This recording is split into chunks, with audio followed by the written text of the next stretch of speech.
Monsieur le Président.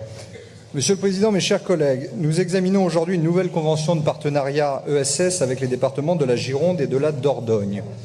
Je veux expliquer simplement pourquoi nous voterons contre ces délibérations en 5 points. En premier lieu, une convention redondante, sans valeur ajoutée réelle. Les documents rappellent lui-même que des conventions similaires existent déjà depuis 2018, 2019, 2021 et 2023.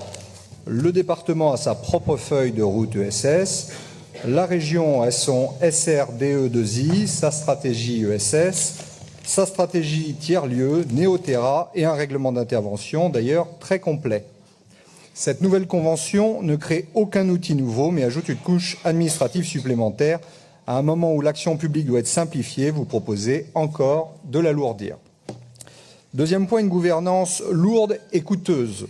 La convention prévoit un comité de pilotage, des réunions régulières entre services, des participations croisées dans des jurys et réseaux, une évaluation annuelle, une animation interministérielle permanente sans aucun indicateur d'efficience. C'est typiquement plus de réunions, plus de comités, mais pas plus de résultats.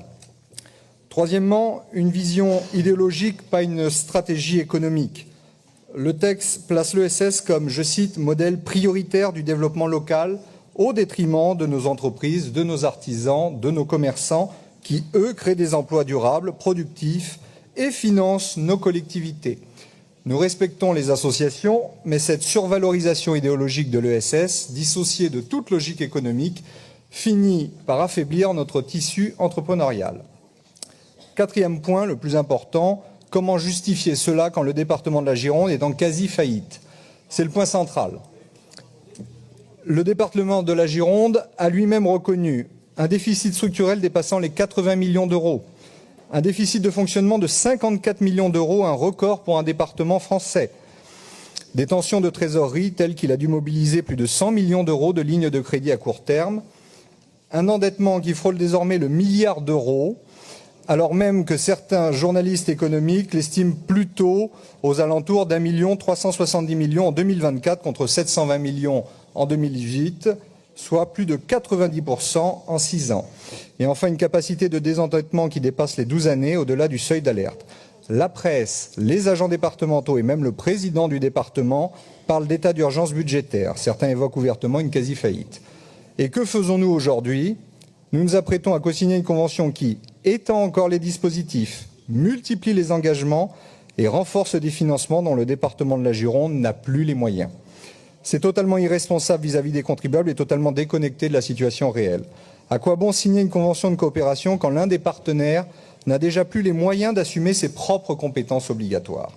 On nous demande d'approuver un texte qui engage moralement, sinon financièrement, un département qui est aujourd'hui obligé d'arbitrer entre payer les aides sociales et payer ses factures.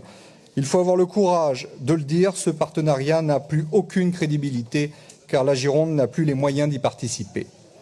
Et dernier point, aucune évaluation des résultats des conventions précédentes. Avant d'en signer des nouvelles, nous aurions dû avoir un bilan chiffré, une mesure d'impact, une étude coût-efficacité.